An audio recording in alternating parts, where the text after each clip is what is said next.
I just can't describe the happiness I feel that you, a subscriber, showed up to watch this video. Like, I'm very grateful. Um, Thank you for showing up. Okay, it is afternoon. It is baking here in Cleveland. We have temps here in the 90s. It's going to feel like 106 later this afternoon. So, hey, I plan on staying indoors all day. I'm not gonna get a heat stroke. That's not really funny. I don't know why I laughed. But anyways, this will be a winter hint and purely winter hint all over. So we're not going to cover anything else except our winter credentials, so to speak. We're going to start off with something we're very grounded in now. We've reviewed a lot, so we kind of know this. So we're going to head into more recent forecasts and forecasts that we're more unfamiliar with. But first, let's start off with what we know, which is our Jamstack predicting these as winter temperatures. So I got a comment asking, who basically these 5 areas in the southeast, who's going to see the worst of winter.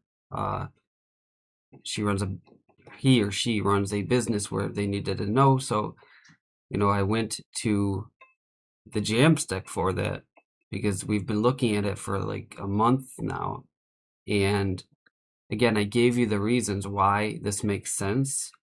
It's a El Nino, but it's a Mordecai El Nino, which means it has its warmest waters here centralized in the Central Pacific, and that would deliver a lot of cold to these areas in the southeast, but also extending west to Texas, north to Iowa, northeastern USA as well. Just again reviewing the precip of this computer model, we have a ton of precip here in the west and in the east, right off the east and west coasts of America. I would definitely still classify that as a subtropical jet. And with a subtropical jet, I want to show you something. This is a direct thought of that current thought of the subtropical jet this winter, which we will have.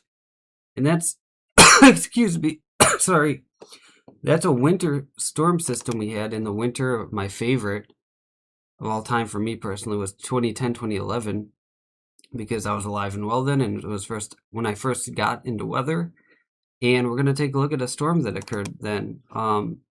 So let's start off with when it originated, because that will give us a better picture of it. So, okay, it's starting here, December 22nd in the Midwest. It's barely noticeable, but let's fast forward to the 23rd.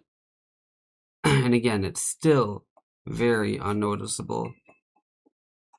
And again, this was a Christmas Day snowstorm around there for New York City.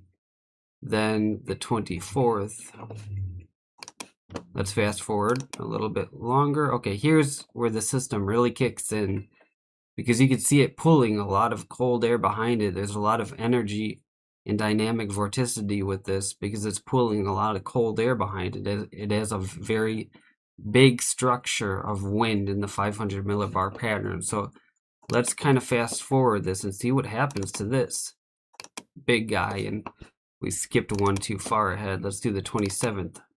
Okay, so basically, this is a classic nor'easter, one that I'm expecting of many this winter. And that's because this particular storm, it started off in the west, basically rode along the southern USA, and then all of a sudden it went over the Atlantic and it curved, this is key here, it curved westward. And not all storms have done that to this dynamic velocity that this has, because this basically went out to sea and just recurved in the direction it shouldn't go in because of the way the globe spins. But very, very powerful storm for excuse me, I'm so sorry, for New York City. What a gift they had for that year, those who like the snow. But again, that's a pattern I do expect to use as an analog for this year is it's very similar to what I think will happen. Most likely, that's the very same storm track because of the subtropical jet that I foresee happening this year. So again, Northeast is a big snow zone this year. I really apologize. So let's take a look at WeatherBell.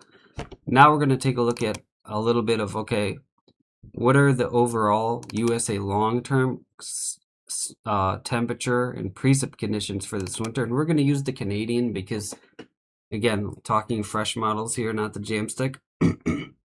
Here's our monthly based off July. So this just came out, our monthly run, a couple days ago.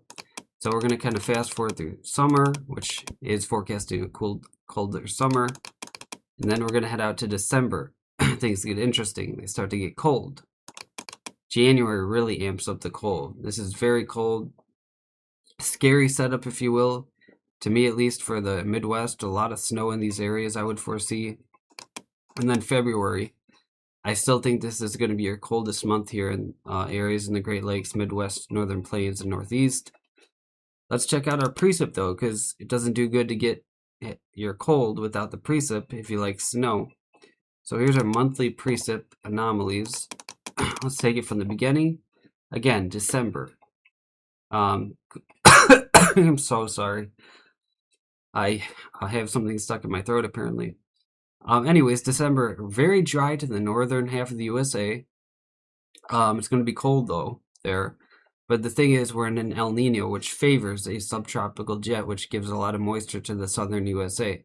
So anywhere from California eastward in the south and all the way up the East Coast is the game on for big snows during December.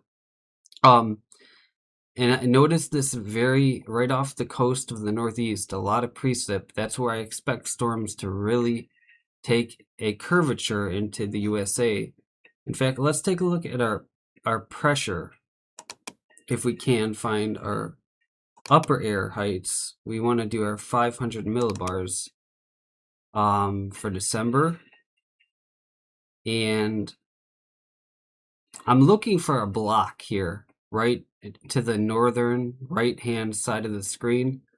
Because if we get a block in any of these months, that really tells me we will see a very active nor'easter storm track. And right now, to be honest with you, it doesn't look like we have that block. It's a lot of troughing. But don't worry, things could change in the next 3 months. And that's only one factor out of 20 at least. But let's go back to our main point of precip.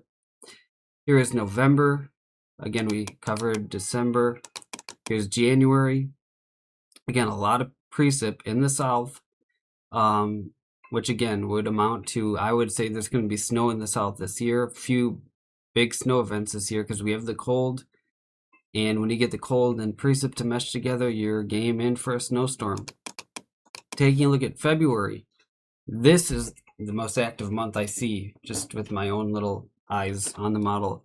Because we have precip extending anywhere from the Midwest to the eastern coast of the USA.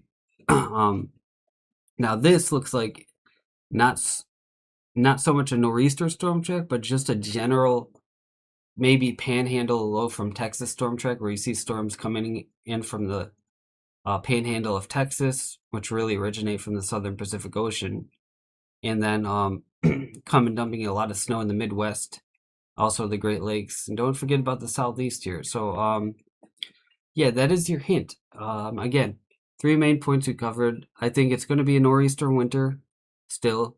I think it's going to be a cold winter, with cold centralized in the northern half of the USA, although we will see cold all over to a certain degree, relative to average, colder than average. Precip, again, it's lining up to look like we have a subtropical jet this year, and that's a big reason why I'm going all in with the nor'easter forecast. So we got the cold, we got the snow this winter, I got the facts to back it up in my past updates. So be sure to like, to comment, share, and subscribe for more long-range weather content as we look forward to this winter this year together. And this is Tyler's World of Weather. Thank you all for watching so much. Have a great day. Happy 4th tomorrow. And bye. Have a good day. Bye-bye.